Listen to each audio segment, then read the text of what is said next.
Alors, bonjour à tous et à toutes.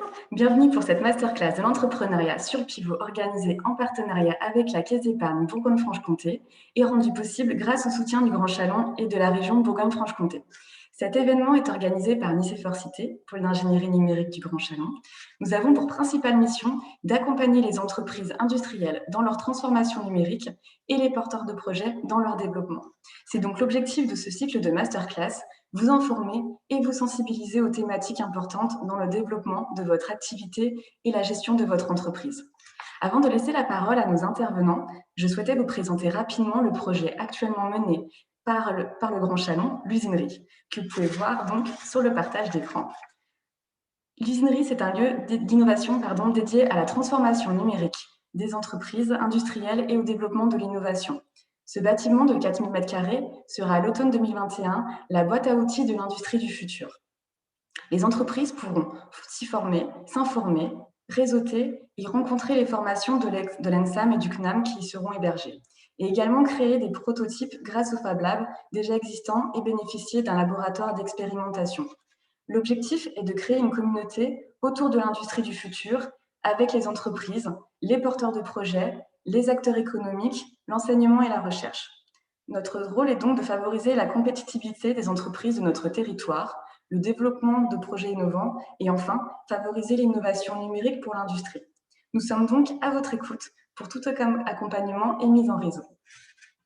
Je vous invite à nous suivre sur les réseaux sociaux et à vous inscrire à notre newsletter pour recevoir notre actualité et être informé de nos prochains événements.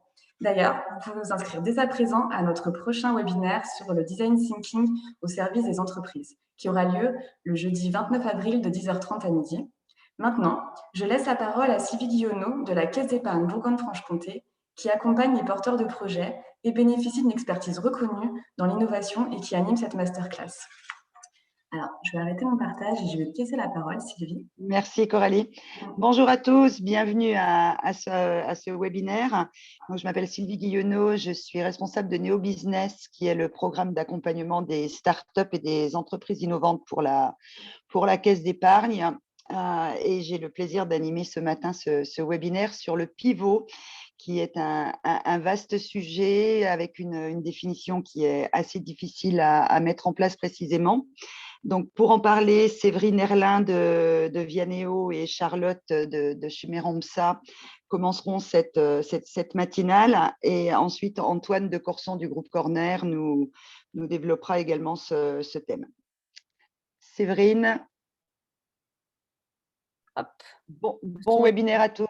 Merci beaucoup Coralie pour cette invitation et Sylvie, cette invitation à partager une expérience somme toute très, très empirique, vous allez le voir, puisque Vianéo accompagne beaucoup de projets depuis maintenant plus de 10 ans. Et donc, j'ai essayé là, pendant ce moment qu'on va partager, à synthétiser ma vision de cette effectivement vaste question, un peu galvaudée. Pivot en note pivote, on entend tous les sens. Parfois, on se dit même qu'au bout d'un moment, la start-up doit avoir le tournis à force de pivoter. Donc, qu'est-ce que c'est que cette affaire-là? Alors, je vous invite vraiment, n'hésitez pas à poser des questions dans le chat. On aura un moment à la fin. Si jamais il y a vraiment une question et que vous voulez m'arrêter, n'hésitez pas. Et Coraline, qui a la main sur le chat, pourra me partager cette question. Et puis, on aura le plaisir aussi d'avoir Charlotte qui nous parlera de son expérience. Et on a pu voir très concrètement, justement, lors d'un accompagnement, cette transformation. Peut-être en 2 mots, pour commencer, en fait, me présenter quand même. Donc, je suis Séverine Erlin, j'ai fondé la société Vianéo il y a donc je disais plus de 10 ans, puisque c'était en 2008, donc bientôt 13 ans. Et l'enjeu, en fait, de la société Vianéo, c'est d'apporter je prends l'image souvent d'une lampe de poche qui va permettre d'éclairer un chemin qui est en cours de construction en avançant.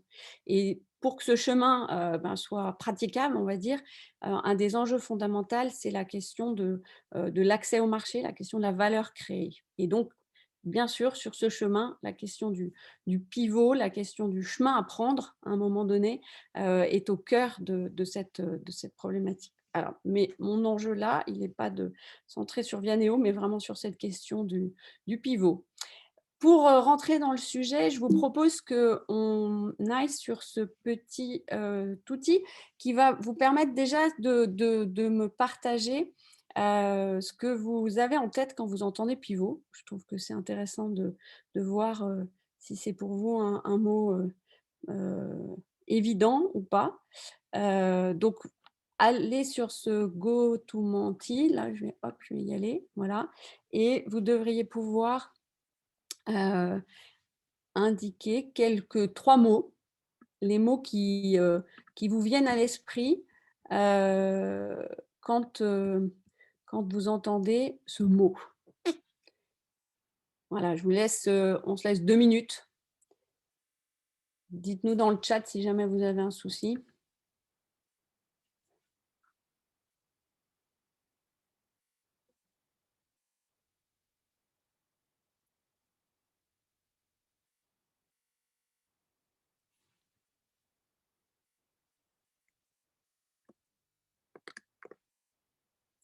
Ça va, ça se passe bien. Alors on va partager évidemment tous ces mots-là. Je vous laisse encore 1 minute. Séverine, quand je suis allée sur Menti, ça me met que c'est pas ouvert au vote. Ah, pardon. Voilà, ça c'est la joie. Voilà. Attendez. Hop, voilà. Pardon. C'est les effets du direct. Donc, je vous laisse 1 minute de plus. Merci, oui, c'est bon.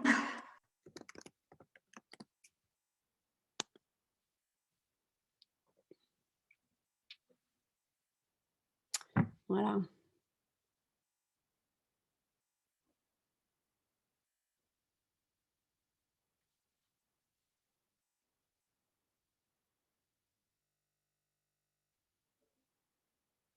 Alors, on va découvrir ensemble ces mots.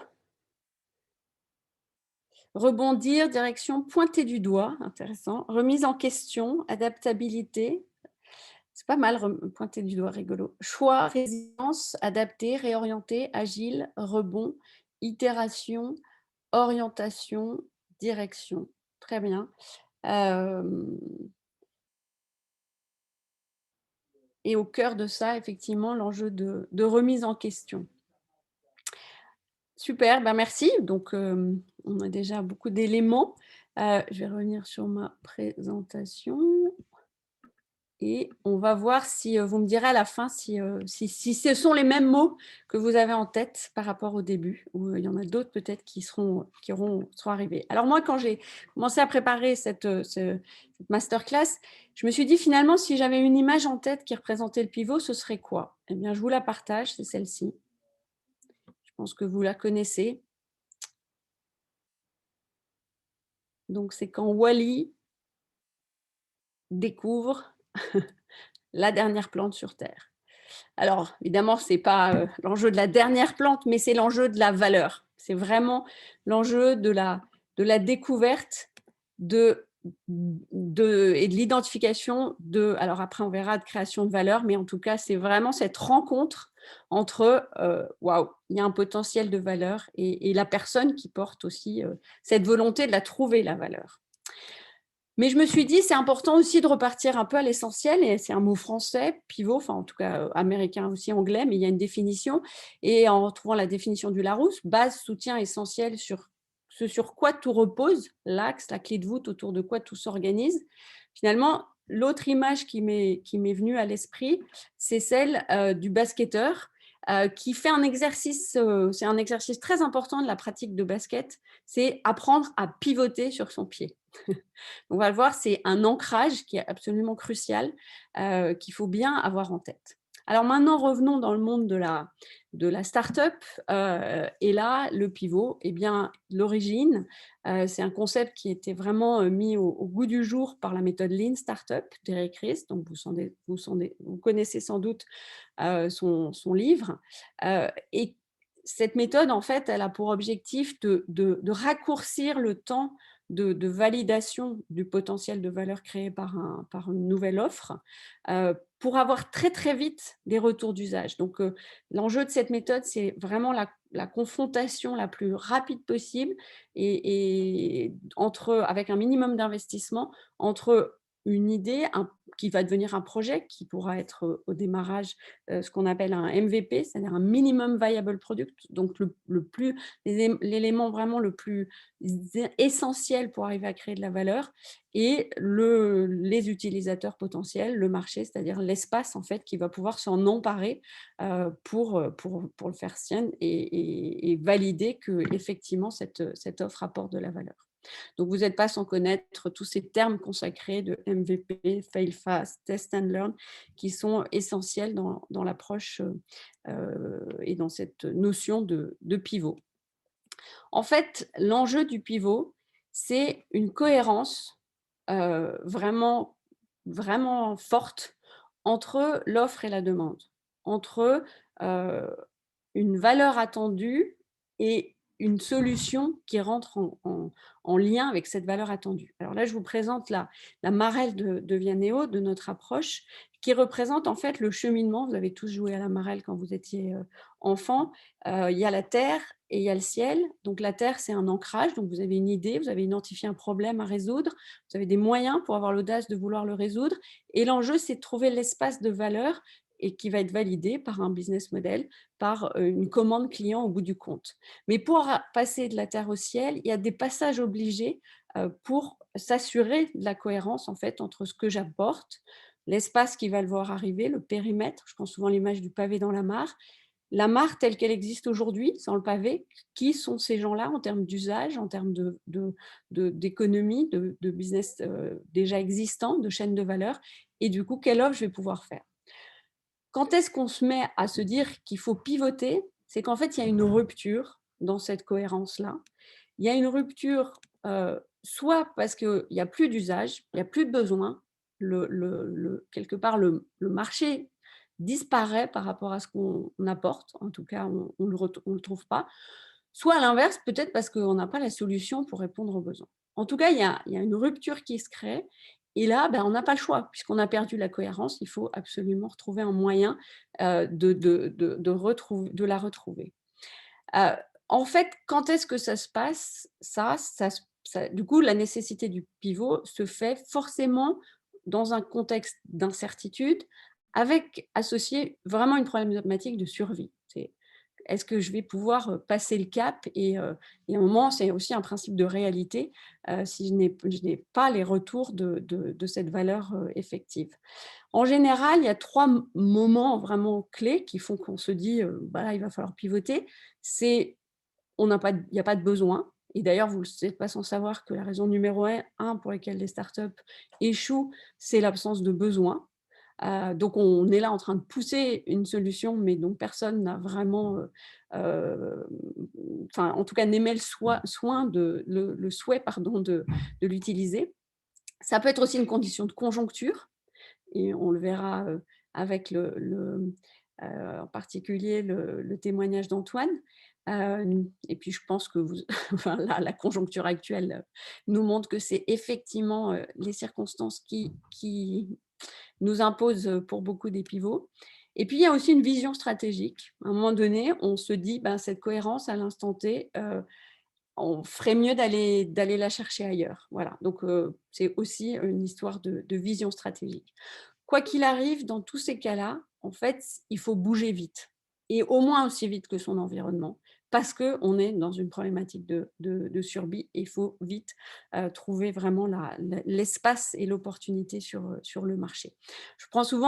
J'ai aussi souvent l'image de la tête chercheuse, en fait. Celui qui souhaite pivoter, c'est vraiment celui qui est en permanence, je reviendrai sur l'aspect, mais qui est en permanence en quête de où se situe cette valeur.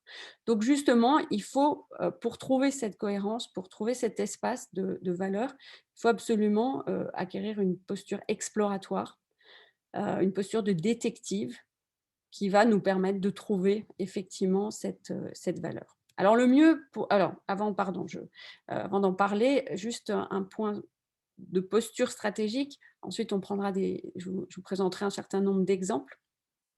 J'aime bien présenter la stratégie du pivot, qui est souvent la stratégie du start-upper, comme une troisième façon de faire par rapport à ces deux façons de faire assez classiques.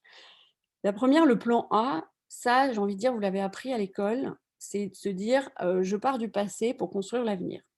J'ai des rétroviseurs, je vois ce qui a marché ou pas. C'était, j'ai envie de dire, un peu le monde d'avant, où il y a une forme de certitude, ou en tout cas de, de constance dans la situation, dans les comportements, etc. Donc, je fais un plan stratégique qui est vraiment, vraiment basé sur ce que je connais déjà. On appelle ça aussi une approche causale. Par objectif, je sais par le passé où il faut aller et je définis l'objectif. On a une autre façon de faire, c'est de se faire plusieurs plans. Et là, on va explorer des futurs possibles, des hypothèses dans un futur possible. Et donc, on se dit, bon, bah voilà, hop, plan stratégique numéro 1, plan stratégique numéro 2, numéro 3, et puis je vois comment je vais pouvoir naviguer selon ces hypothèses. Moi, je vous en propose, enfin en tout cas, nous, on a l'habitude d'en parler d'un troisième, qui est un plan R, peut-être il faudrait l'appeler, le plan réaliste. Le plan réaliste, en fait, c'est que dans l'incertitude, la réalité est la seule certitude. Ce qui est en train de se passer, c'est la seule certitude. Et donc, l'enjeu, c'est véritablement de construire avec cette réalité et d'être suffisamment, alors vous employez les mots d'agilité, d'ouverture, de réactivité, c'est ça, c'est de voir cette réalité-là, et donc on se base dans le présent. Et je peux vous dire aussi que c'est une approche qui est beaucoup plus évidemment rassurante. Se baser sur le passé quand il n'a rien à voir, là c'est un peu stressant, surtout qu'en général le plan est totalement mis à plat. Se baser sur le futur avec des projections et des prédictions, c'est aussi un peu le stress. Se baser dans la réalité, eh bien c'est rassurant parce qu'on fait vraiment avec ce que la réalité nous apporte et on valide pas à pas les hypothèses. Ça rejoint aussi les concepts d'effectuation, on en reparlera rapidement tout à l'heure, mais c'est vraiment des approches qui sont très entrepreneuriales en fait. Le plan réaliste, je pense que l'entrepreneur l'a dans les gènes, c'est comme ça qu'il fonctionne. Donc c'est la bonne nouvelle, c'est que si vous êtes en train de vous lancer ou si vous êtes déjà, je pense que intuitivement, vous agissez de cette manière-là. Mais le pivot, c'est vraiment une stratégie dans la réalité. Donc, prenons quelques exemples. Alors, je vais vous montrer trois niveaux. En fait, comme je vous ai dit, il y a l'enjeu de je change parce que je veux j'identifie des nouveaux besoins et j'essaie de trouver cette valeur partagée par rapport à ma solution.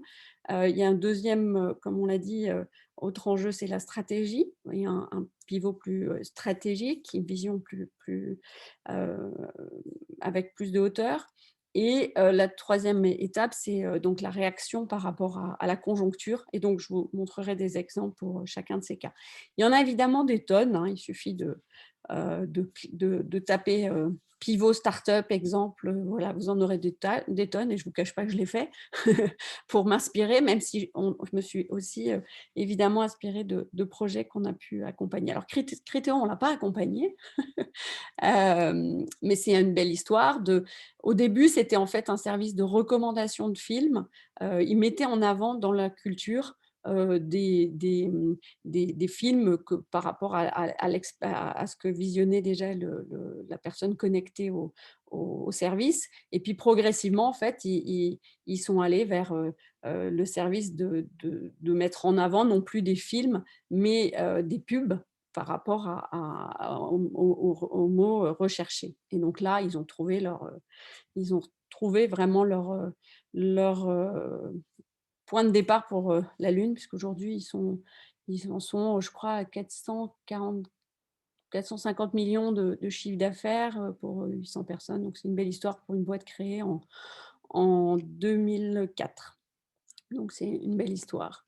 Un autre exemple, alors bon, ça c'est un peu des gros exemples assez, on va dire, bon, on en rêve tous, mais ils sont quand même intéressants. Slack et Flickr, en fait, sont issus d'un même projet qui était par une équipe qui voulait créer un concept de jeu sans fin, assez lié au monde du poker. Et puis en fait, en développant ce concept de jeu sans fin, ils ont développé deux fonctionnalités. L'une qui est un soutien à la communication interne dans l'équipe et qui a donné Slack, et une autre qui était un partage de photos qui était utile dans le cadre de la mise en œuvre de ce jeu. Et en fait, à un moment donné, ils se sont rendus compte que le jeu vraiment ne faisait pas du tout émerger de commandes, ne partait pas. En revanche, l'usage qui était fait de ce réseau social interne pour discuter et remplacer progressivement le mail, et puis le partage de photos, là, il y avait un truc qui marchait vraiment bien et ils sont partis sur cet axe-là. Avec effectivement la belle histoire aussi, Slack racheté par Salesforce, quelques dizaines de millions. Voilà. À une échelle un peu moindre, mais tout aussi intéressante et belle, TerraPixel, qui est une start-up qui a été une spin-off de l'INRIA, ils avaient mis en œuvre en fait un logiciel de navigation pour les chirurgiens, et navigation dans les images médicales dans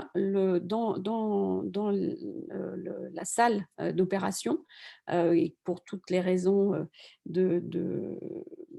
sanitaires, évidemment, il ne faut pas les toucher, ces images, et donc voilà, ça facilitait. Puis en fait, de là, à un moment donné, il y a une opportunité qui est apparue, puisqu'ils étaient capables de traiter énormément d'images de radiographie.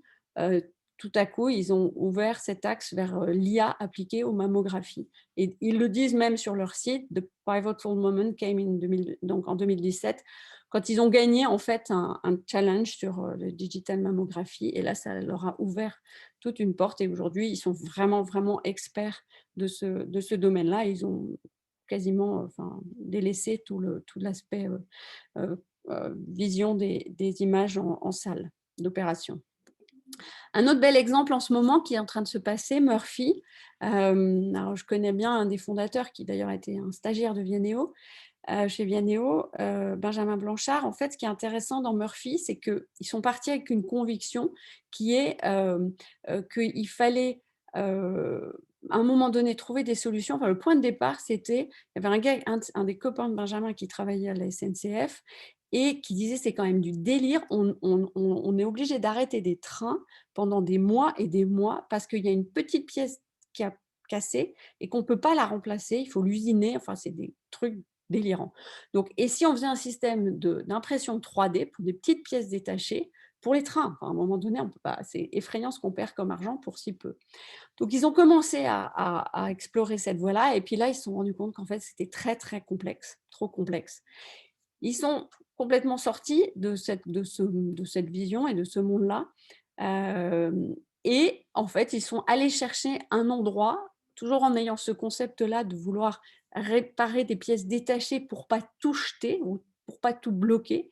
Et finalement, ils ont identifié là où il y avait un besoin extrêmement fort aujourd'hui, qui est quand ma machine à laver casse, comment je peux vite trouver un réparateur qui ne me coûte pas trop cher, qui n'est pas juste en train de me dire votre machine, elle ne fonctionne plus, il faut en racheter une nouvelle.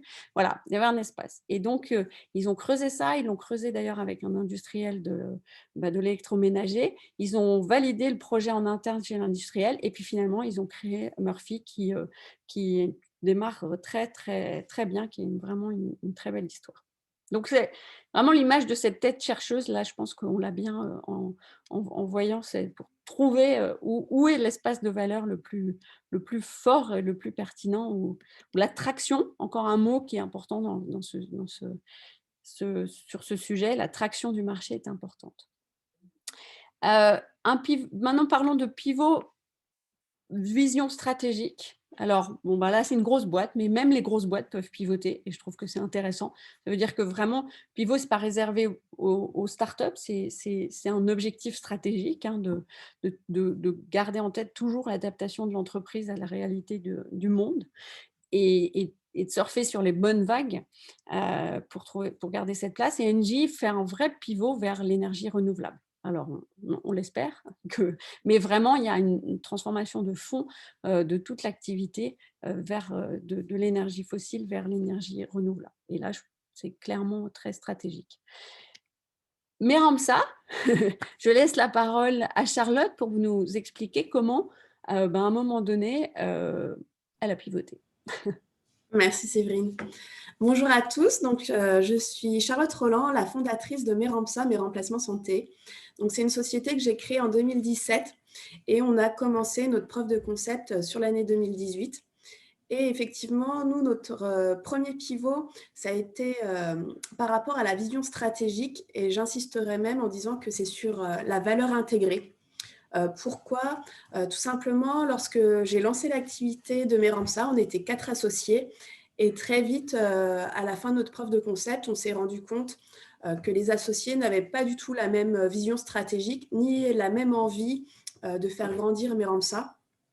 Pourquoi Tout simplement, au départ, Merampsa était vraiment positionné comme une plateforme digitale, puisqu'aujourd'hui, on met à disposition du personnel soignant auprès des établissements de santé, notamment les EHPAD, qui cherchent à pallier l'absentéisme de courte durée, alors soit pour des absences de dernière minute ou des absences anticipées. Et aujourd'hui, par rapport à tout ce qu'on a mis en place et par rapport aussi à ma vision intrinsèque, Merampsa n'est pas qu'une plateforme de digital. La plateforme est notre outil, mais concrètement, aujourd'hui, Merampsa, on est un partenaire RH. C'est-à-dire qu'on propose aujourd'hui une solution de recrutement qui va justement aider les établissements de santé à créer et fidéliser un réseau de remplaçants. Et l'outil numérique, la plateforme, leur permet justement de gagner en autonomie et surtout de pouvoir répondre à des enjeux en termes d'organisation puisqu'on apporte une réactivité et des enjeux économiques puisqu'aujourd'hui, on est moins cher que l'intérim. Donc, ça a été vraiment notre premier pivot. Et tout au long de la création aussi, de l'évolution de l'entreprise, le pivot se fait assez régulièrement puisqu'on a la chance, lorsqu'on grandit, d'intégrer aussi des nouveaux collaborateurs et de s'appuyer sur leurs compétences, leur savoir-faire et leur expertise. Et pour vous donner un exemple, aujourd'hui, j'ai 3 collaborateurs dans mon équipe et j'ai une personne qui vient du service après-vente, qui est vraiment experte sur la fidélisation des collaborateurs et en tout cas sur la partie candidat qu'on apporte aux établissements de santé, mais également fidélisation de la relation avec nos établissements partenaires.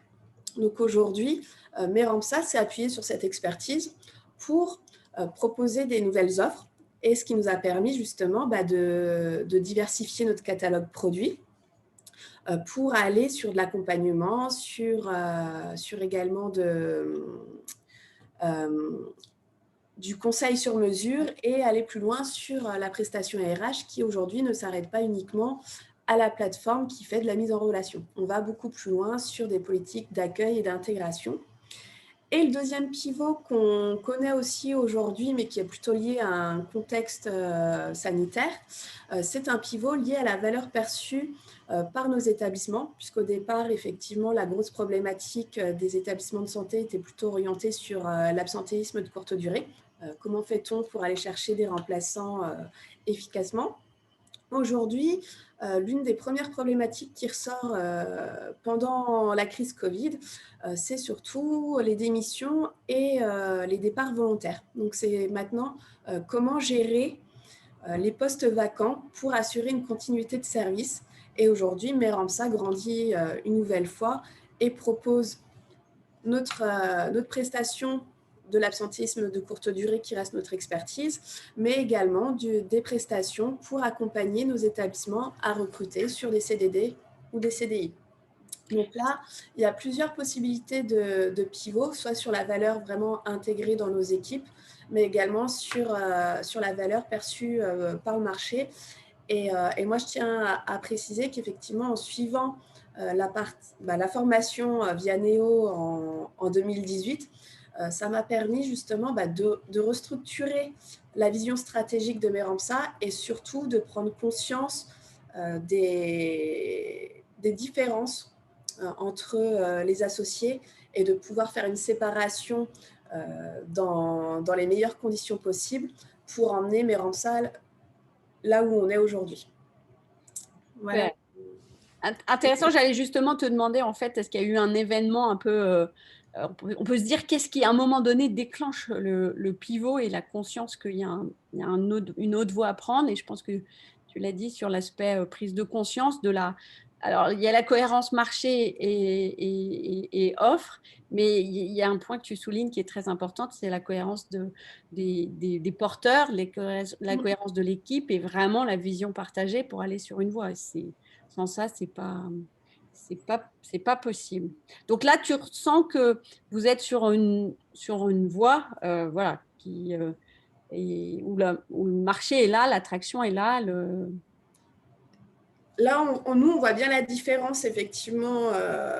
Ça a pris un peu plus de temps parce que suite à la formation Vianeo, il y a vraiment eu cette prise de conscience et du coup, mes associés sont sortis de l'entreprise. Donc, il y a eu une restructuration, je vais y arriver, de mon côté sur retravailler un business plan, retravailler des orientations stratégiques, voilà, les priorités. Par contre, aujourd'hui, on voit que le travail paye puisqu'on travaille avec plusieurs groupes nationaux sur des phases pilotes. Alors, des groupes orientés EHPAD. Donc là, on est présent en région Bourgogne-Franche-Comté, mais on est également présent sur Toulouse, Montpellier. On va bientôt arriver sur l'Île-de-France. Mais surtout, on voit aussi un intérêt d'autres établissements de santé. C'est-à-dire qu'aujourd'hui, j'ai des établissements qui me contactent dans le secteur du handicap pour mettre en place la solution. Donc, on a vraiment un intérêt de la part de notre marché et surtout, on se différencie aussi d'une concurrence qui était déjà existante. Ouais, très bien. C'est effectivement des variables importantes, à la fois les segmentations, et c'est-à-dire identifier bien les segments du marché potentiel et puis ne pas être vraiment à l'écoute de nouveaux segments. Comme tu dis, on va passer des EHPAD maintenant à d'autres établissements et faire évoluer évidemment la société et l'offre. Et puis, comme tu dis aussi, s'appuyer sur les compétences de l'équipe qui vont ouvrir et qui vont permettre de toujours mieux aller vers cette complémentarité. Eh bien, bravo Charlotte pour le chemin parcouru parce que ça fait 3 ans. Oui. 3 ans. Et voilà, c'est un cap. On parle souvent des 3, 5, 10. Donc, c'est un chouette cap. Et souvent, d'ailleurs, le pivot au démarrage des projets devrait plutôt se passer dans les 3 ans parce que sinon, ça veut dire que, à moins d'un événement, mais sinon, ça veut dire que c'est un peu long pour trouver le marché. Mais en même temps, tu as parlé du temps, ça a été plus long que prévu. Il y a un enjeu qui est fondamental, c'est que dans l'innovation, le temps, c'est la variable qu'on maîtrise le moins par définition et par réalité, parce que la transformation du monde par l'innovateur, elle prend du temps, et l'innovation n'est pas forcément attendue. Merci beaucoup Charlotte pour ce témoignage. Je ne sais pas si vous avez des questions après à lui poser. Je vais continuer. Alors, sur cet aspect stratégique, je vais vous parler de nous très rapidement, mais on est en train d'opérer, non pas un pivot, c'est là où il faut faire attention, c'est que parfois, pivot peut être aussi synonyme d'offres diversifiées, diversification. Et donc, nous, on est en train de lancer une offre qui s'appelle lance-ton-idée.com et qui est un espace, qui est une offre en B2C, c'est-à-dire qui s'adresse directement aux entrepreneurs, alors que jusqu'à présent, on s'adressait aux structures d'accompagnement qui ensuite elles-mêmes s'adressaient aux entrepreneurs. Voilà. Et c'est un changement, une vision stratégique qu'on opère en se disant, il y a un moyen d'aller atteindre ces personnes-là et justement dans un objectif de les aider à formaliser leurs projets ensuite pour mieux aller toquer à la porte de structures d'accompagnement. Et quand je dis que c'est un pivot, vous pourriez me rétorquer en disant c'est pas un pivot puisqu'on ne change pas le cœur et qu'on n'abandonne pas notre autre activité. En fait, il y a quand même il y a quand même un petit tournant, là, notre basketteur, il y a un petit mouvement qui se fait pour accéder à un nouvel espace de la chaîne de valeur. J'avance sur… alors, pivot par réaction à un événement, là, je pense qu'en ce moment, on est en plein dedans. Et un événement conjoncturel, pas forcément que. Groupe Corner Suspense, je laisserai Antoine nous raconter tout à l'heure. Petit teasing.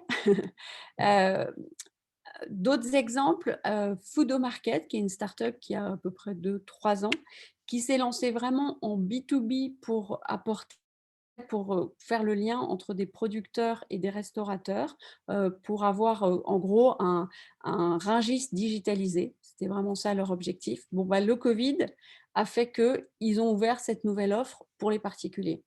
Et ils font leur Rungis du particulier en fait sur toute leur offre. Ce qui marche vraiment bien. Un autre exemple, ça c'est en Pologne, Warsaw et Genomics, qui est intéressant aussi. Eux, ils faisaient des tests génétiques plutôt orientés sur le cancer. Et ils ont développé très vite une capacité de faire des tests au Covid. Et ce qui a été assez intéressant, c'est que forcément, on va revenir, mais comment on finance ça? Parce que forcément, ça coûte cher de changer d'axe à tout niveau, hein, marketing, mais aussi production, etc. Et eux, ils ont fait appel à un peu la générosité des Polonais pour les aider à développer au plus vite ce test. Donc, ils ont fait une levée de fonds en crowdfunding pour aller vite sur ce nouveau marché-là. Et aujourd'hui, ils vendent, même si en fait, ils ne le communiquent pas forcément sur leur site, vous pouvez aller voir, mais finalement, c'est leur cœur d'activité en ce moment. Un autre cas, alors ça, c'est pas, c'est conjoncturel, mais c'est pas le Covid, qui est assez intéressant. Fujifilm, vous connaissez tous, c'était un peu l'alter ego de Kodak. Fujifilm n'est pas mort. Fujifilm marche très bien. Mais qu'est-ce qu'ils ont fait? En fait, ils sont revenus à leur ADN, qui était de la production de molécules, puisque les films, c'est des molécules à la base. Et progressivement, ils sont allés vers le biomédical. Et c'est assez intéressant, vous pouvez aller sur leur site et voir tous les rachats d'entreprises, l'évolution, c'est décrit année après année depuis la création. Et on voit le tournant dans les années 90, où là, ils se mettent à racheter vraiment des pharmas. Et jusqu'à aujourd'hui, où le traitement antiviral japonais, produit par une filiale de Fujifilm, est le seul traitement susceptible d'être rapidement produit et facile à utiliser contre Ebola. Donc, aujourd'hui, c'est vraiment, Fujifilm est devenu une pharma, même s'il continue dans la photo. Un autre cas conjoncturel, là, plus lié au Covid, qui était assez intéressant, Kidadru, drôle de nom, pas évident à prononcer pour nous. En fait, ils organisaient des événements familiaux physique en Angleterre, hein, c'est une start-up anglaise. Et par le Covid, évidemment, tous ces événements sont partis aux oubliettes, c'était plus envisageable. Et du coup, ils sont transformés en proposant une offre d'éducation et de divertissement à la maison pour les familles. Donc, vous trouvez tout un tas d'activités pour que les familles puissent occuper leurs enfants à la maison. Voilà, donc des beaux tournants. Je poursuis. Voilà. Mais la question, en fait, c'est de se dire qu'est-ce qui soutient le pivot? Qu'est-ce qui permet le pivot? Quelle est la base commune à tous les cas cités? Alors peut-être, est-ce que vous pouvez me le dire dans le chat, à votre avis? Qu'est-ce qui fait, si je reprends la définition du Larousse, une base, un soutien essentiel, ce sur quoi tout repose, un axe, une clé de voûte autour de quoi tout s'organise? En fait, quelle est cette clé de voûte de l'entreprise, du projet, qui fait qu'il est capable de pivoter et d'aller quelque part trouver ailleurs la valeur, la réelle valeur. Est-ce que quelqu'un a une idée?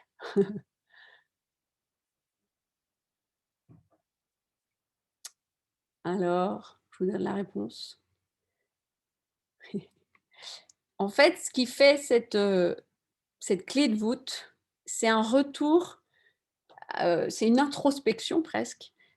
En fait, c'est vraiment les capacités ou les éléments technologiques clés de l'entreprise.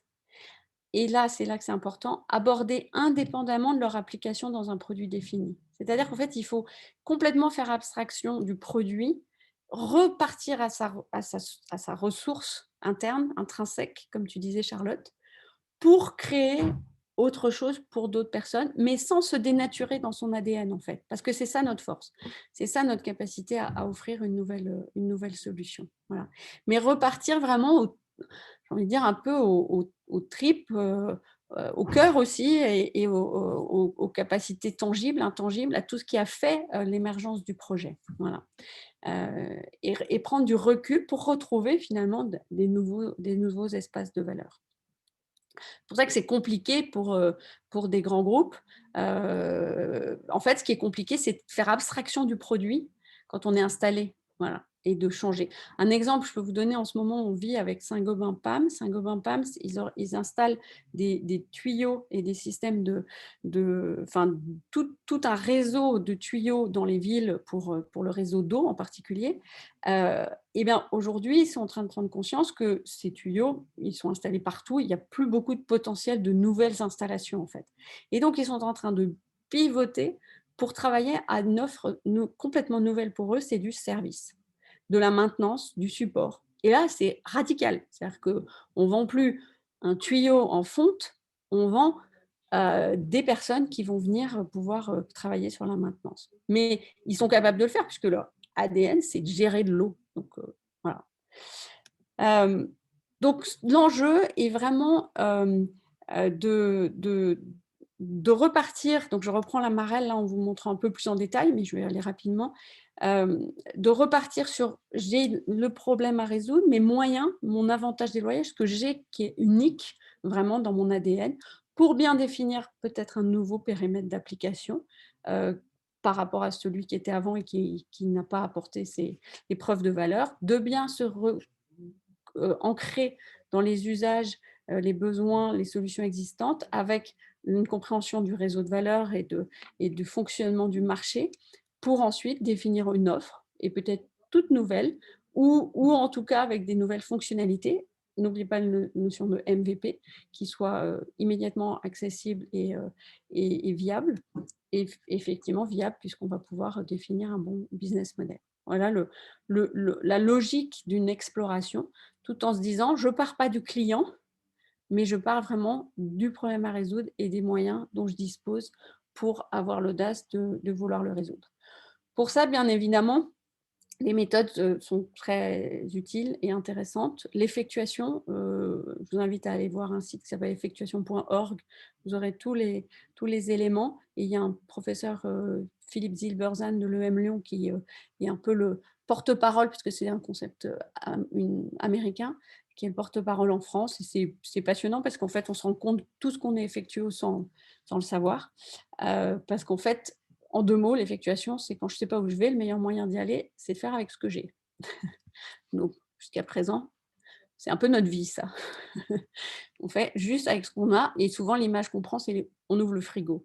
Et donc, le premier enjeu, c'est quand je pivote, c'est d'ouvrir le frigo en disant j'ai quoi comme capacité, j'ai quoi comme énergie, j'ai quoi comme moyen. Ça peut être aussi comme réseau, comme partenaire, etc. pour pouvoir aller vite valider si un autre espace, un nouvel espace, il y a effectivement de la valeur.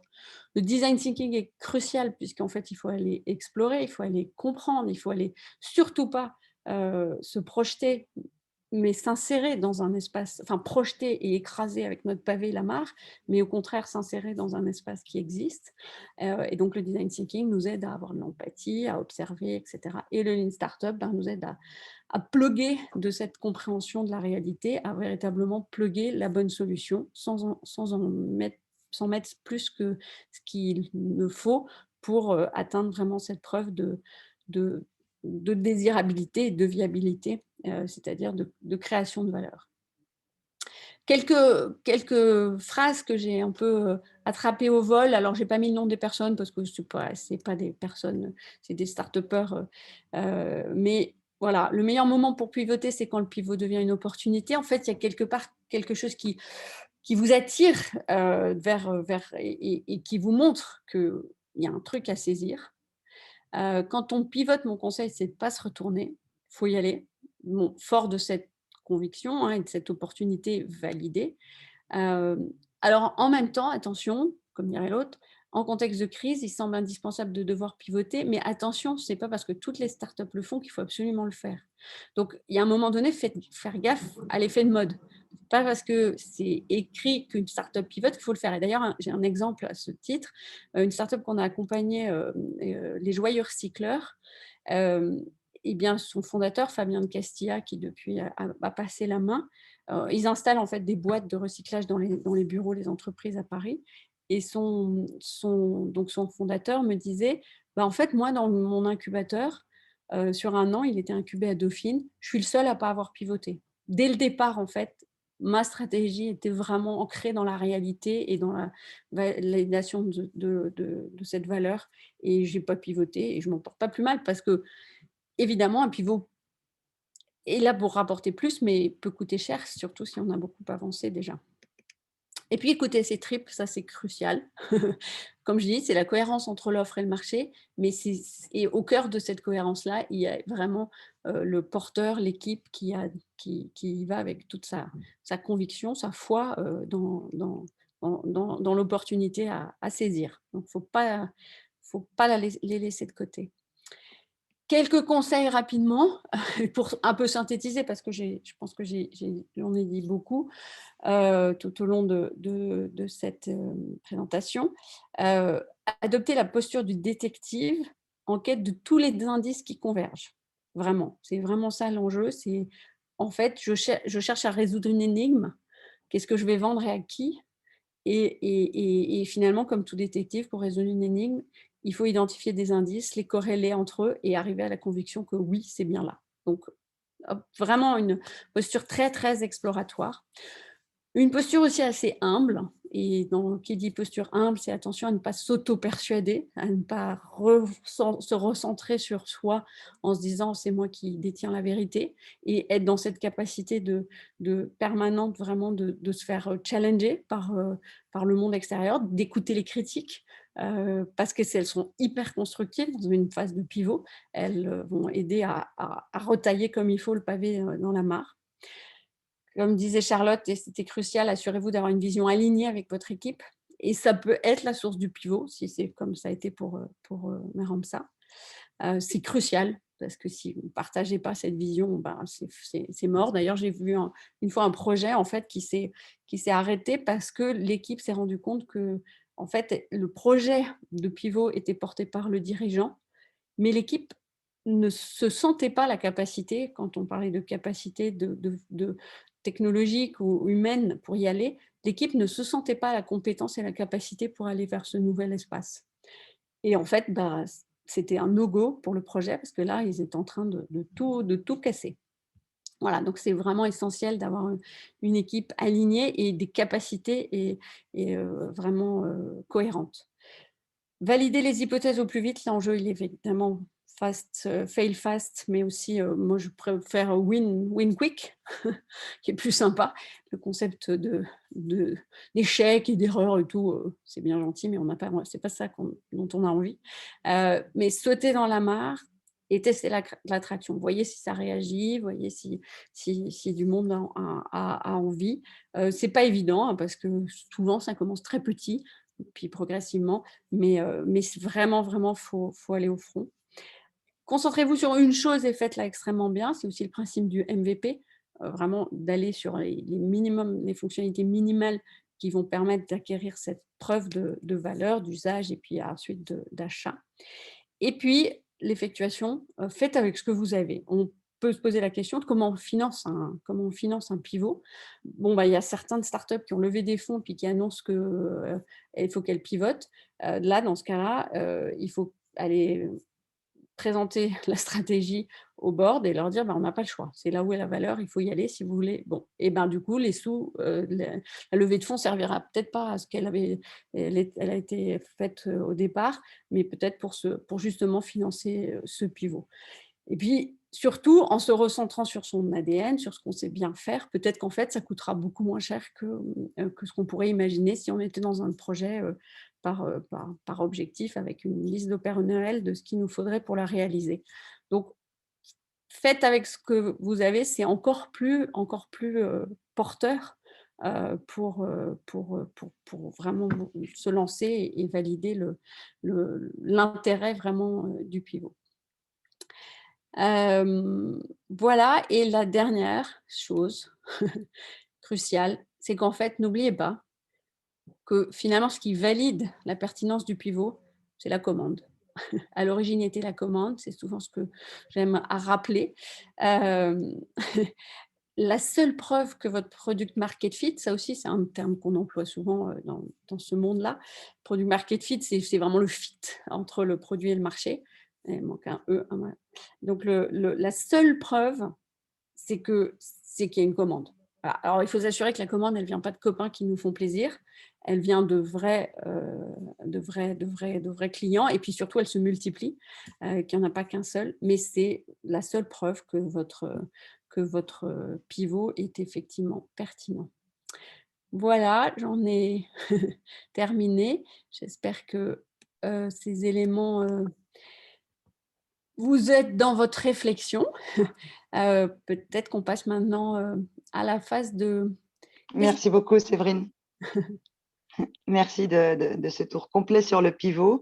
Pour compléter, Antoine va nous livrer son témoignage et ensuite nous aborderons les questions pour y répondre. À vous, Antoine.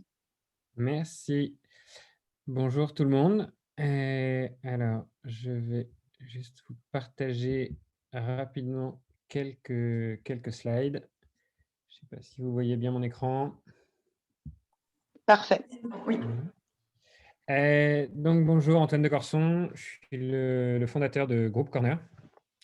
Donc, Groupe Corner, je vais commencer vraiment en 2 minutes à vous présenter l'activité parce que ça rendra plus clair la discussion après sur le pivot. Donc, on est une société spécialisée dans la réservation d'hébergement pour groupe. Au départ, pour faire simple, on va dire on est une place de marché avec d'un côté des hôtels, des centres de vacances, des auberges de jeunesse qui veulent accueillir des groupes et d'un autre côté, des gens qui cherchent à loger des groupes. Donc, ça peut être un professeur pour un groupe scolaire qui part à Londres, ça peut être une agence de voyage, ça peut être un autocariste ou une entreprise évidemment qui fait un séminaire ou qui se rend sur un salon à Düsseldorf avec 30 personnes. Donc ça, c'est notre activité avec une ambition, un objectif qui est de simplifier cette réservation hôtelière parce que si vous l'avez déjà expérimenté, c'est une réservation qui traditionnellement est faite complètement à la main, des échanges d'emails, des coups de téléphone, etc., etc. Donc le but, c'était d'apporter un peu de simplicité et d'efficacité là-dedans. Donc 8 ans d'existence, une équipe, on va dire l'année dernière, on était 35 personnes avec donc des développeurs en interne, un aspect vraiment une partie de la boîte techno, mon associé lui est du web, moi je viens plutôt de l'hôtellerie. Et une équipe opérationnelle. Volonté donc d'innover, un gros réseau d'hébergements partenaires qu'on a développé, qui est une de nos forces, 27 000 hébergements partout en Europe, ça a été une grosse partie de notre travail, et des volumes d'affaires qui commençaient à devenir intéressants en 2019. 200 000 nuitées réservées en 2019, si vous imaginez bien que ce n'est plus tout à fait le cas depuis 2020. Donc, une trajectoire, pour juste avant d'en arriver au pivot, une trajectoire qui avait été relativement linéaire, avec un lancement en France. Au fur et à mesure du temps, des ouvertures de marché, de clientèle. On a été chercher des Anglais, les Allemands, etc. 2 levées de fonds pendant cette période-là. Et puis, une petite diversification de nos produits au long du chemin et qui va nous amener à notre sujet d'aujourd'hui. Donc, je coupe mon partage d'écran. Et j'en arrive donc au sujet du pivot, qui est pour moi un sujet qui est une question aujourd'hui quand on m'a demandé d'intervenir. On dit est-ce que vous pivotez? J'ai dit je ne sais pas si on pivote. Donc c'est vraiment un vrai sujet. L'élément déclencheur, c'est évidemment la crise du Covid.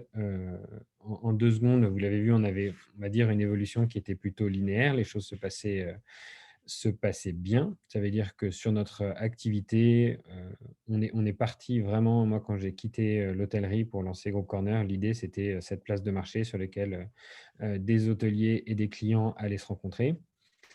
Et en ça, on n'a jamais changé. C'est resté vraiment l'idée centrale. On a eu un petit pivot peut-être, on peut dire, sur le modèle. Donc là, comme le disait Séverine, hein, c'était dans les 2 premières années, on a commencé à vendre notre système sous forme d'abonnement aux hôtels. On s'est vite rendu compte que ce n'était pas très réaliste et qu'à la demande des hôtels et surtout des chaînes hôtelières, ils disaient: «On ne fonctionnera avec vous que si vous travaillez à la commission sur ce que vous nous apportez». Donc on a dû, en ce sens-là, on a dû pivoter. L'idée générale restait la même, on met en relation des clients et des hôtels, mais sur la manière, sur le business model lui-même, on a, un petit peu évolué. Je dis un petit peu, ça a quand même été une décision, assez importante, hein, parce qu'on a développé toute notre première plateforme sur le fait de faire une simple mise en relation, et quand il s'est agi d'intermédier totalement la transaction pour pouvoir travailler à la commission, on a quand même dû refaire toute notre techno, de repartir totalement de zéro. Donc pour le coup, en termes d'investissement, de «perte de temps» entre guillemets, parce qu'on s'est mis, je pense dans notre évolution, on a mis peut-être, on a pris 1 an et demi de retard, pour recommencer tout ça. Donc ça a été une décision sur le moment, qu'il a fallu prendre, et on savait les conséquences que ça avait, mais ceci étant dit, on savait que c'était ce que voulaient, les hôteliers, et là, pour le coup, on n'était pas en train de, on va pas dire que c'était pas un faisceau d'indices, peut-être qu'il faut qu'on fasse ça. C'était une évidence, il fallait le faire et on prenait 1 an de retard et c'était la vie, mais il fallait le faire si on voulait continuer.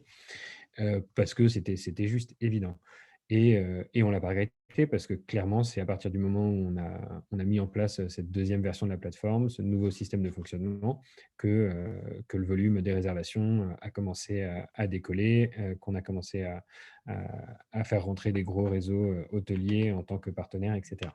Donc ça, on va dire, c'était une partie un peu évidente. Après, donc comme vous l'imaginez, nous, la crise du covid, ça a été, radical, à savoir que notre activité, bah, elle est, pour faire simple, elle est à zéro depuis, mars, 2020, même avant, depuis février 2020.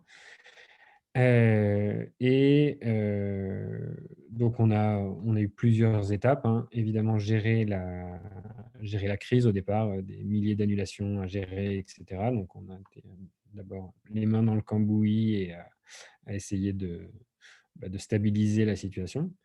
Et après, on s'est dit: «Bah, voilà, cette crise, visiblement, elle est partie, pour durer assez longtemps, en tout cas pour nous, dans notre secteur d'activité. Donc, qu'est-ce qu'on fait?» La décision, qui a été un peu évidente, c'est, nous, on est une boîte, techno. On a une roadmap, ça fait quand même 7 ans qu'on est en activité, donc, des choses qu'on veut faire, qu'on a notées, qu'on a identifiées, qui permettraient de nous faire progresser, on en a une tonne. On a, 3 ans de roadmap, devant nous. Notre objectif, on se lance un défi, c'est à la fin 2020, on veut que cette roadmap soit terminée. Donc, on va faire que ça, on oublie les opérations, on essaye même plus de faire du chiffre d'affaires parce que dès qu'on essaye d'en faire, il se fait annuler 1 mois plus tard, et donc ça nous demande beaucoup de travail pour, 0.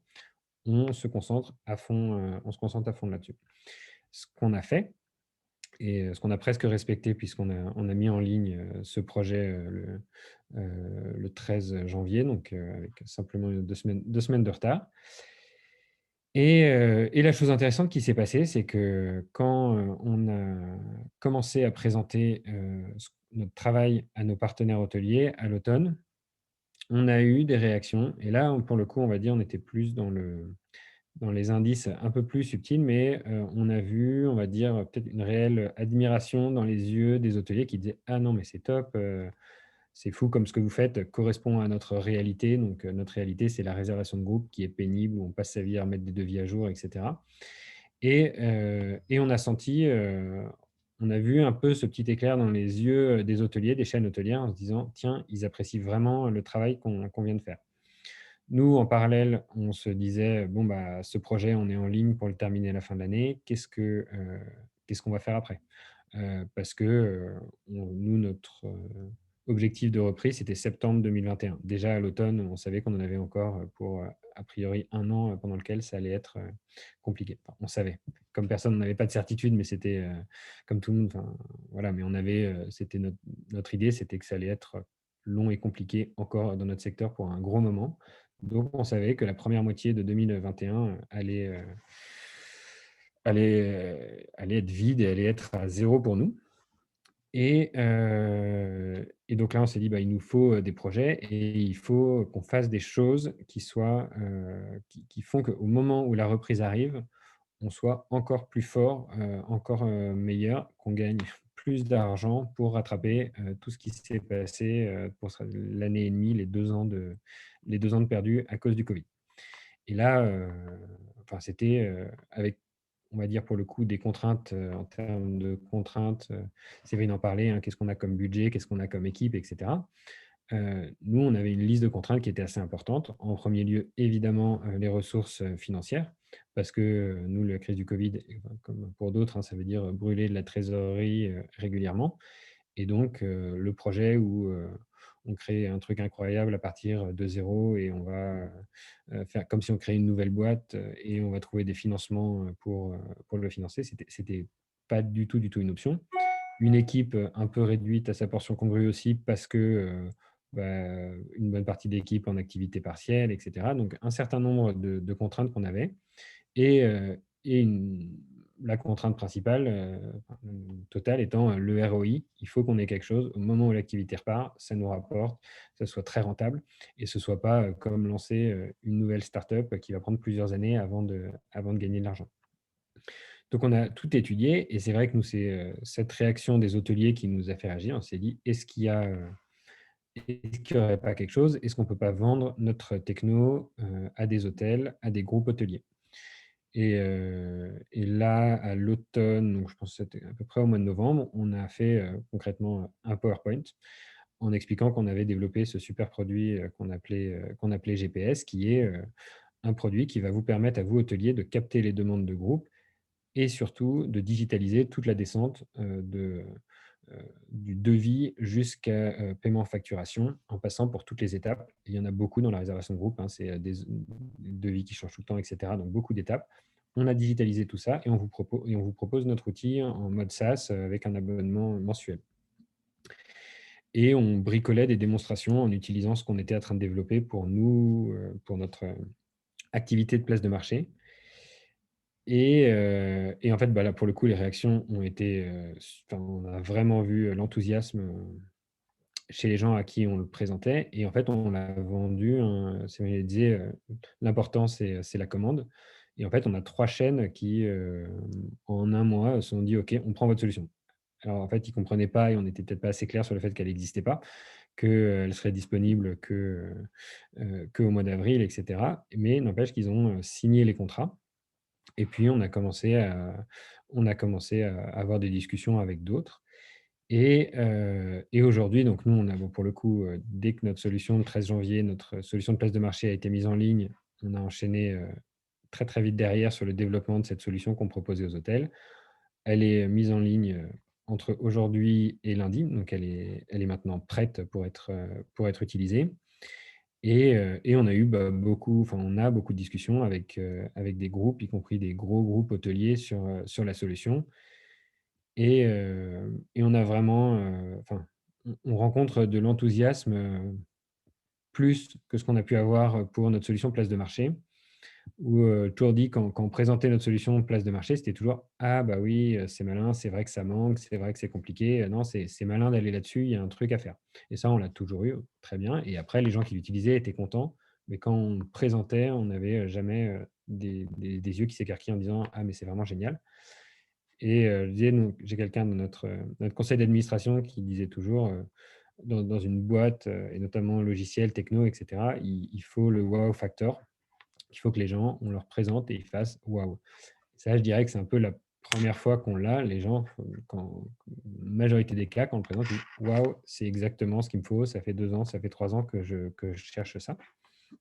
Donc, nous, c'est évidemment une énorme satisfaction, surtout dans une période où on n'a pas eu beaucoup de satisfaction, on va dire. Donc ça fait plaisir de retrouver une dynamique commerciale positive. On a donc aujourd'hui, est-ce qu'un jour Group Corner ne fera plus que ça et la partie, ce qui était notre activité historique va disparaître? C'est une possibilité. Aujourd'hui, c'est pas la stratégie parce qu'on voit énormément de synergie entre cette nouvelle activité, donc mettre les hôtels dans notre solution, leur apporter du business en plus, sachant que ça va devenir des partenaires très proches pour nous, c'est plutôt l'un va nourrir l'autre et ça va être d'autant plus intéressant d'avoir plusieurs activités.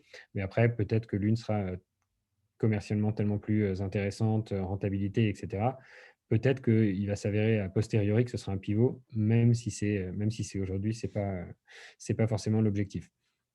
Donc, voilà voilà où on en est, mais c'est vrai que oui, et si, et justement, Séverine disait aussi, et c'est vrai que ça fait partie des choses importantes, de se dire, faut pas se disperser, il faut faire une chose et il faut la faire bien. Nous, ça faisait aussi partie de nos critères. On est sous contrainte, on ne veut pas brûler de la trésorerie parce qu'il faut qu'on en ait pour le redémarrage. On a une équipe qui est réduite parce qu'il y en a qui sont en activité partielle.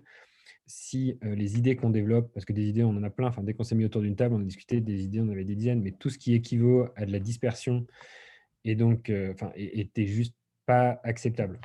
Et là, là où on a été très enthousiaste, plus on a creusé ce sujet précis, plus on a été enthousiaste, c'est qu'on s'est dit, mais en fait, on utilise la même chose. Qu'est-ce qu'il faut qu'on développe en plus? Il y a telle fonctionnalité. Et il y en a toutes les fonctionnalités qu'on développait, on les intégrait dans notre solution principale, dans notre solution de place de marché.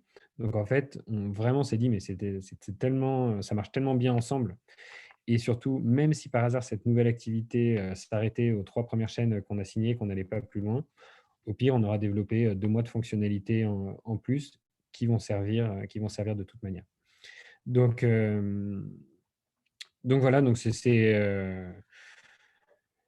notre histoire, pivot ou pas, je sais pas encore, mais en tout cas, l'opportunité, enfin, ça faisait partie aussi des slides de Séverine, hein, la crise, il faut réagir, il faut faire quelque chose. Mais ce qui est marrant, c'est que nous, c'était pas, c'était plus, il faut gérer l'ennui. On a dit, comment est-ce qu'on fait pour que l'équipe, qu'on continue d'être tous motivés, qu'il se passe quelque chose? Parce que c'est déjà long, ça fait 1 an. S'il faut qu'on passe encore 6 mois, s'il faut qu'on passe 6 mois à se tourner les pouces, le problème, c'est même pas, ce sera même pas la trésor, ok, c'est qu'en fait, on n'aura plus d'équipe, tout le monde sera démotivé, voire tout le monde sera déjà parti ailleurs parce que on ne peut pas demander à des gens d'attendre 2 ans sans travailler, c'est juste pas raisonnable. Donc, voilà pour notre Merci histoire. beaucoup. Merci beaucoup, Antoine. Très intéressant. Donc, nous allons passer aux questions-réponses. Le temps que je me mette sur le chat.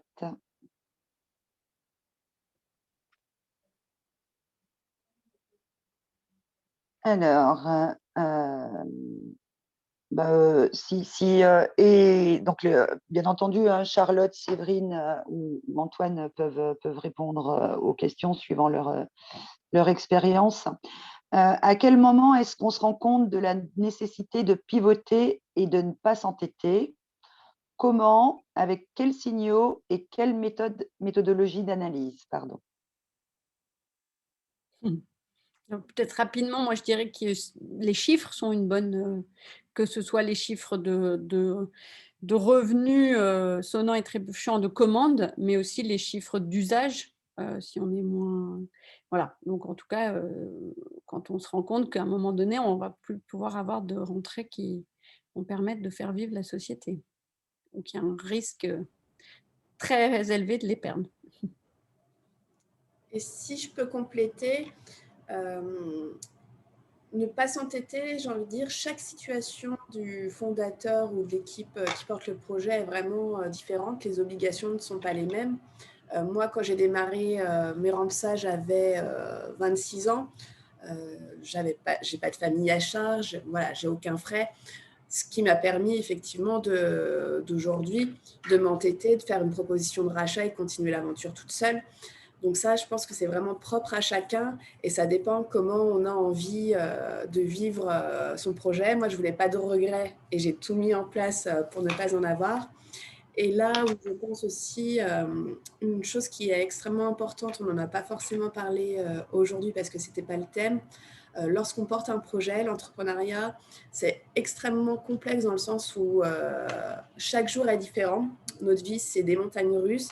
Et là où c'est important, c'est d'avoir des personnes ressources qui peuvent apporter une expertise ou en tout cas une écoute pour nous permettre justement de prendre du recul et être capable de nous dire là, ça ne sert à rien de s'entêter parce que ton marché, tu ne l'as pas trouvé ou ta proposition de valeur, elle n'est pas adaptée. De retravailler tous ces petits points-là pour effectivement aller chercher nos clients. Oui, éviter la solitude du chef d'entreprise et aller chercher vos écosystèmes qui vont vous challenger en fait, ou vous donner votre avis, parce que quand on est seul, c'est un petit peu compliqué parfois de se rendre compte si on est dans la bonne direction ou pas. Séverine, une méthodologie d'analyse? La méthodologie d'analyse, j'ai envie de dire, elle est déjà empirique dans la tête du porteur de projet. Mais comme toute méthode, enfin, les méthodes, après, il y a des méthodes effectivement plus structurantes qui permettent de valider en fait ce côté empirique et de pas rester dans ses propres arcanes.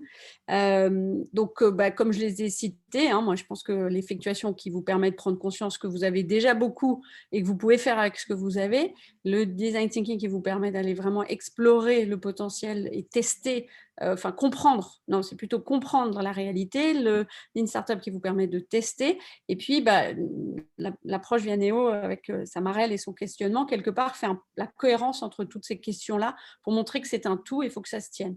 Donc, ces méthodes en tout cas, ont montré leur efficacité pour aider à prendre du recul, parce que, comme tu disais, Antoine, il y a des moments où on a besoin de prendre de la hauteur et de valider de manière peut-être moins empirique, un peu plus rationnelle, et c'est l'apport des méthodes qu'on va sur le bon chemin.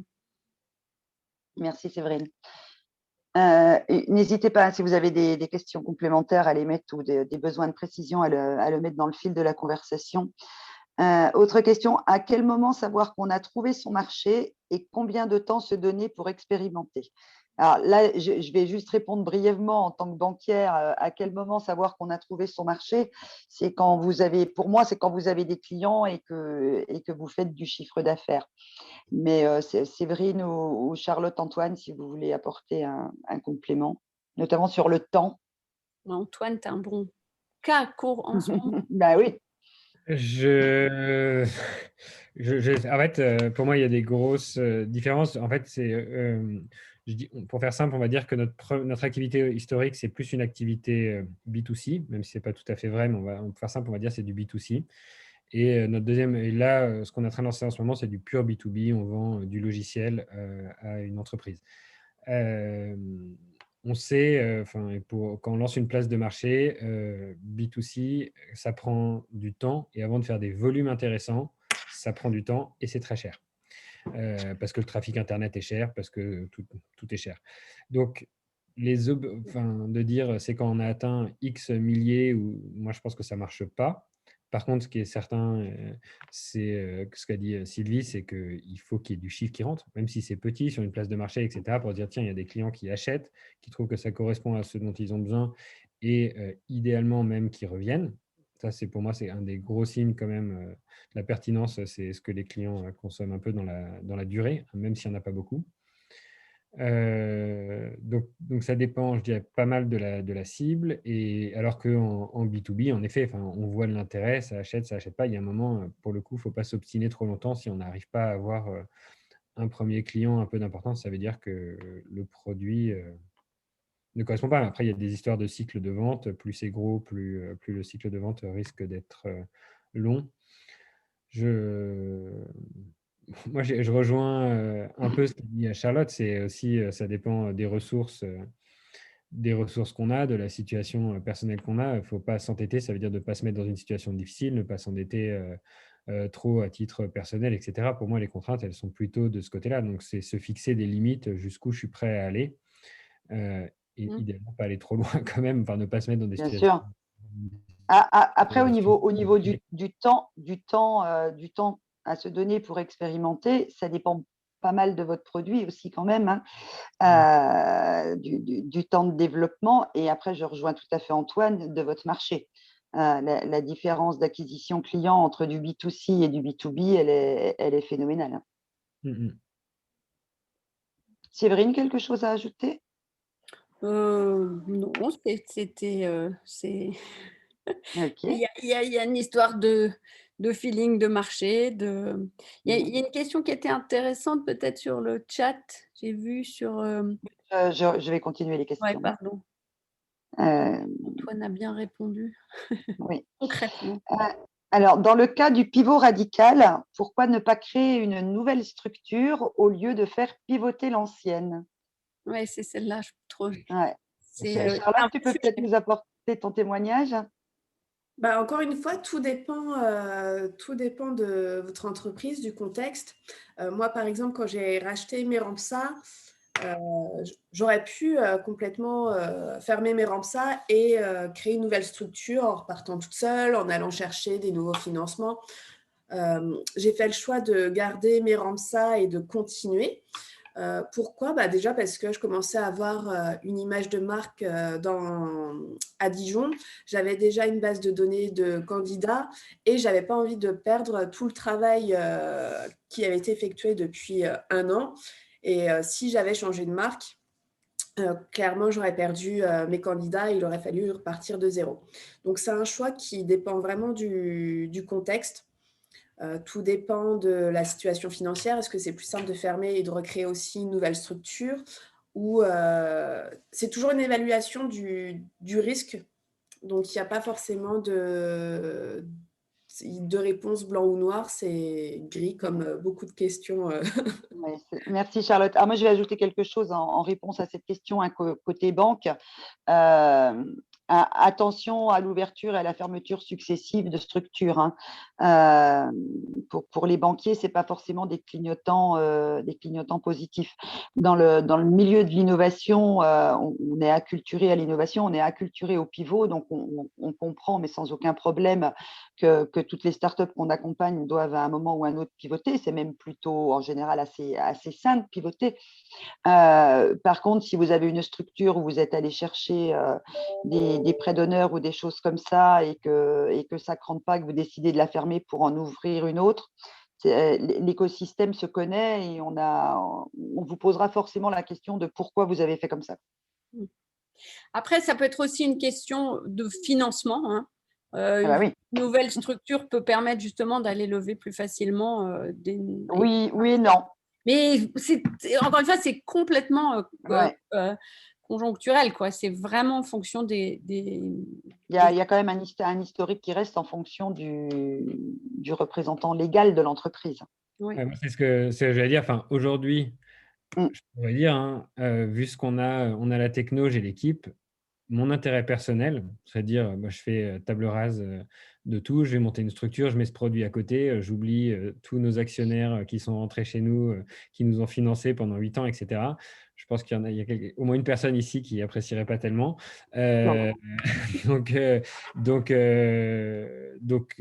fait, une fois qu'on a lancé l'activité, qu'on a des actionnaires, etc., en fait, la situation, la question se pose plus tellement parce que ceux qui ont accompagné au départ et qui ont pris le risque d'accompagner au départ, c'est pas pour se faire jeter du bateau au moment où en fait on pivote. C'est exactement ça. Il y a une notion de confiance quand même, hein, et de partenariat avec l'ensemble de l'écosystème.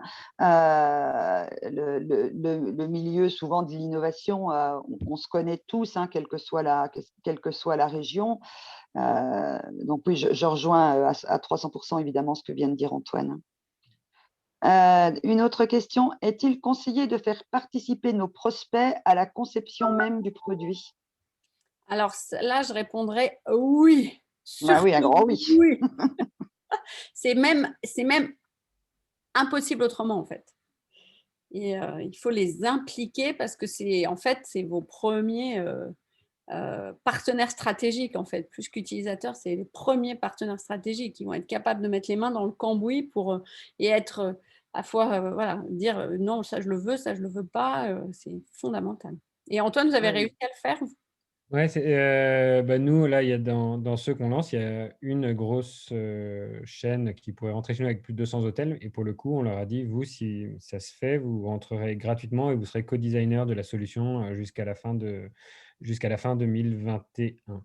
Et Après, en plus, il se trouve que c'est un argument commercial. C'est hyper gratifiant pour les gens, vous leur dites, comme vous êtes un super utilisateur, que vous êtes très malin, etc., vous allez nous aider à construire la solution, on va tenir compte de vos feedbacks et on va développer des fonctionnalités pour vous.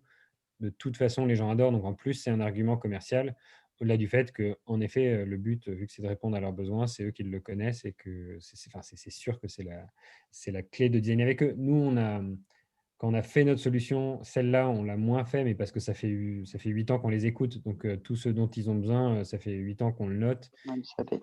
Donc, quelque part, on la connaît, la liste, on la connaissait un peu. Mais là, en le lançant, on leur dit, on sait que ça ne répondra pas à 100% de votre besoin, mais oui, maintenant, on va construire ensemble.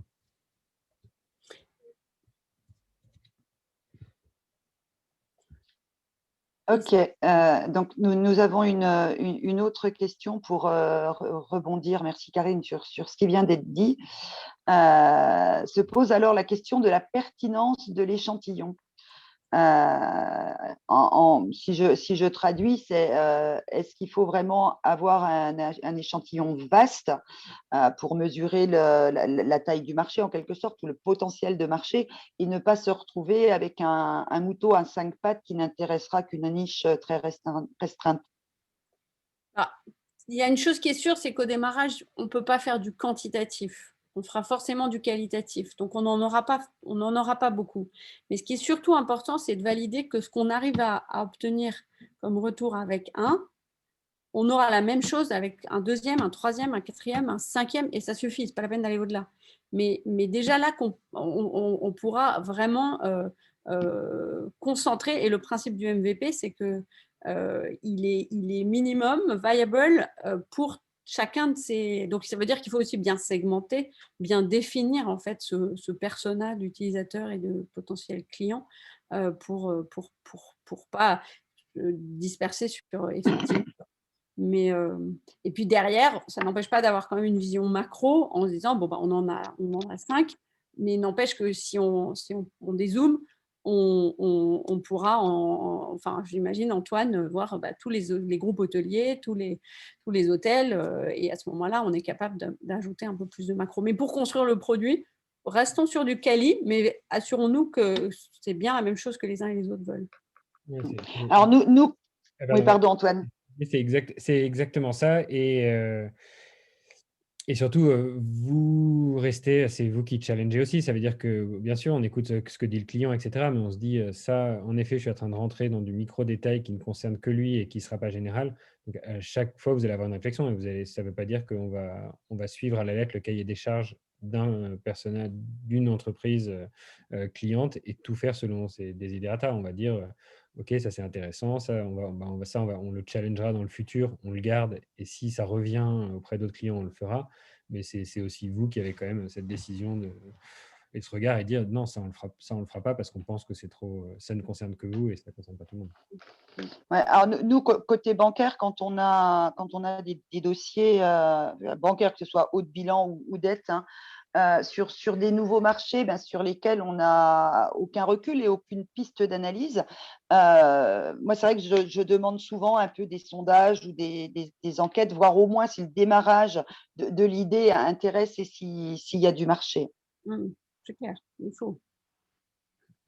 Alors, je regarde si nous avons encore des questions. Non, apparemment, ça doit être tout bon. Merci beaucoup pour vos questions. Merci bien sûr à nos participants. Séverine, je te propose de faire une petite synthèse avant que Coralie ne conclue. Eh bien, la synthèse, c'est que si vous voulez créer de la valeur, il faut avant tout qu'elle soit créée sur le marché et pour le marché. Mais faites-vous aussi confiance dans votre capacité à apporter cette valeur et ce que veut le monde, et ce que le monde attend pour aller mieux. On a un sacré enjeu. On a un challenge. Merci beaucoup, Séverine. Coralie, je te repasse la main. Oui, merci Sylvie. Eh ben, à bientôt. Alors, je veux également remercier les participants aussi d'être venus ce matin. On espère qu'on a répondu à vos attentes et à vos interrogations. Je voulais également remercier les intervenants pour leurs témoignages et leurs conseils et Sylvie pour son animation. Il y aura le replay qui va être en ligne très bientôt, donc courant de la semaine prochaine. On vous enverra le lien par email. Voilà, pas besoin de. Vous pouvez toujours nous envoyer un message, mais voilà, vous recevrez tout par email. Et comme on vous souhaite un bon appétit. Et aussi, on donne rendez-vous très bientôt pour notre prochain webinaire. Donc, comme j'ai signé tout à l'heure, sur le design thinking au service des entreprises. Donc voilà, n'hésitez pas à vous inscrire dès maintenant. Merci à tous et à bientôt. À vous. Au revoir. Merci beaucoup. Au revoir. Merci.